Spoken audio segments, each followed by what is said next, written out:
रात की ड्यूटी और मुकम्मल उर्दू हॉरर कहानी बराए यूट्यूब। इब्तिदा, एक नई शुरुआत। मेरा नाम लेना है।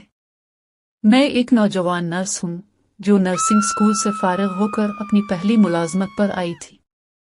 मुझे एक पुराने और कदरे सुनसान से सरकारी अस्पताल में रात की शिफ्ट मिली। ये अस्पताल शहर के आखिर में वाक़ था, जहाँ रोशनी कम और खामोशी ज्यादा थी। जब मैं पहली बार अस्पताल पहुंची तो हर चीज अजीब सी लगी। दीवारें पुरानी और फटी हुई थी, छतों से पानी टपक रहा था और फर्श पर बूढ़े वक्तों के निशान बाकी थे। अस्पताल में एक पुरस्कार सा सुकून था जो मेरे दिल में हल्की हल्की घबराहट पैदा कर रहा था। कैरोलीन की पहली वार्निंग। वहां मेरी मुलाकात एक सीनियर नर्स कैरोलीन से हुई। वो उम्र में काफी बड़ी थी, लेकिन इसके चेहरे पर परेशानी और थकन का अक्स नुमाया था।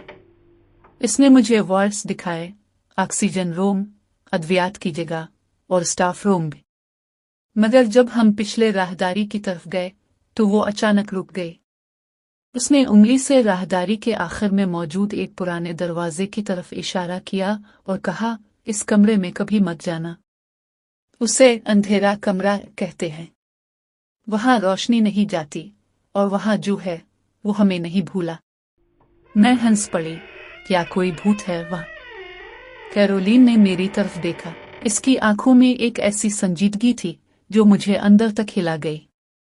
ये कोई मजाक नहीं, लेना।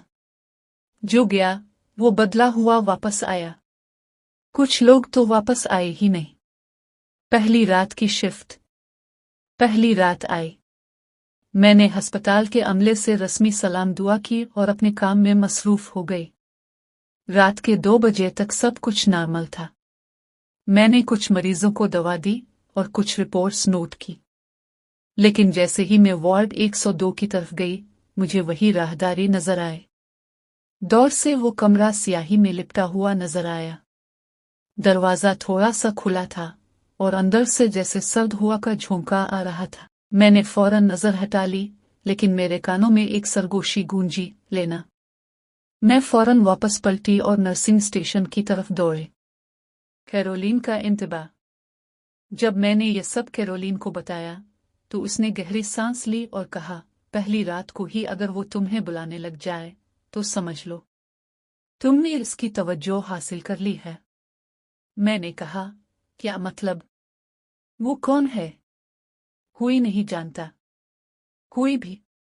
बस इतना जानते हैं कि वो अकेला नहीं चाहता रहना। कमरे की तारीख। अगली 2-3 रातें मैंने मोहतात अंदाज में गुजारी। लेकिन एक रात कैरोलीन ने मुझे इस कमरे की कहानी सुनाई।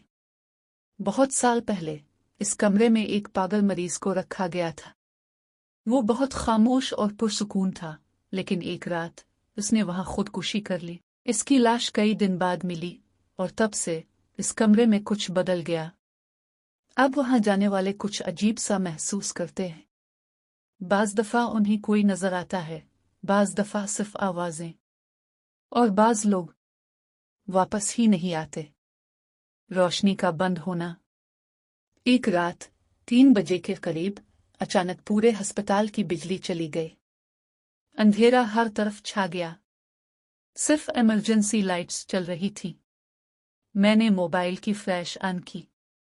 जब मैंने रोशनी राहदारी की तरफ की तो वो दरवाजा पूरी तरह खुला हुआ था और दरवाजे में एक लंबा सियाह साया खड़ा था। मैंने सांस रोक ली। वो हल नहीं रहा था, लेकिन मेरे दिल की धड़कन तेज हो गई। मैंने रोशनी दोबारा की, लेकिन साया गायब हो चुका था। बदलती रातें। अब हर रात कुछ न कुछ होता। कभी दरवाजा खुद खुल जाता, कभी राहदारी में किसी के कदमों की आवाजें आती। एक रात एक मरीज ने मुझसे पूछा, नर्स साहिबा, वो कमरा आज खुला था। कौन सा? वही जहां वो साया रहता है। वही जहां वो साया रहता है। मैं चकरा गई। वो मरीज पहले कभी होश में नहीं था। अब ये सब कैसे जानता है? कैरोलीन की हकीकत। मैंने एक रात कैरोलीन से कहा, मुझे सच बताओ, तुम भी अंदर गई थी ना? कैरोलीन ने खामोशी से सर हिलाया। इसकी आंखों से आंसू बहने लगे।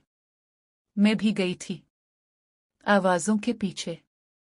और जब मैं वापस आई, मैं कभी वैसी ना रही। क्या देखा था तुमने? वो अंधेरा। वो अंदर खींच लेता है। तुम्हें दिखाता है तुम्हारा माजी, तुम्हारा खौफ और तुम्हारा अंजाम। अंदर दाखिल होना। अब मैं खुद को रोक नहीं पा रही थी।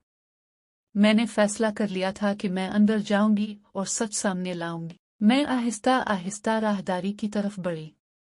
दरवाजा जैसे मेरा इंतजार कर रहा था, खुद ब खुद खुल गया। मैंने कदम अंदर रखा। कमरा मुकम्मल अंधेरे में डूबा हुआ था, हुआ जैसे जामिद हो चुकी थी। मैंने महसूस किया हुई सांसें ले रहा है मेरे करीब। पीछे मुड़ी। साया मेरे बिल्कुल पीछे था। मैं चीखना चाहती थी मगर आवाज नहीं निकली। साया आगे बढ़ा और सब कुछ सियाह हो गया। आखिरी लम्हा, नया आगाज, खात्मा।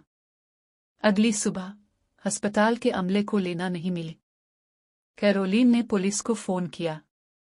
तलाश हुई, कैमरे चेक किए गए, मगर लेना का कहीं पता ना चला। अंधेरे कमरे का दरवाजा बंद था, हमेशा की तरह। कुछ दिन बाद एक नई नर्स आई और कैरोलीन ने इसे अस्पताल दिखाया। जब वो राहदारी के करीब पहुंची, कैरोलीन ने कहा, इस कमरे से दूर रहना। वहां जो है वो हमें नहीं भूला, और शायद अब वो तन्हा भी नहीं रहा।